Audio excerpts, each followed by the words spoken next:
This beautiful song written by George Kelly Polo. Song called Ikona. And we were like, where's our Kumu? Oh, there it is.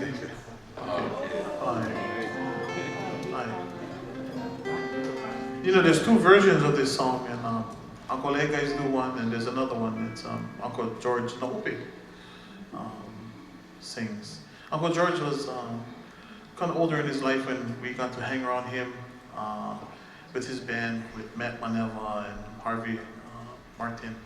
Is such a beautiful man. Even when he was drinking. Come here, boy, go get my glass. With his flashy clothes. Yeah. You didn't know what color he'll show up. And everything is that color. Down from the hat to the shoes. He must have had dry cleaning bills up. But he had so much all for us, and he would always not tell us to go away. Tell us, come, listen, and sit down. And I feel fortunate with my other brothers, and we got to listen to him.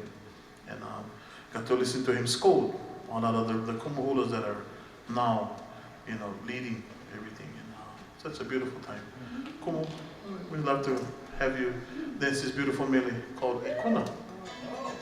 Oh, hello.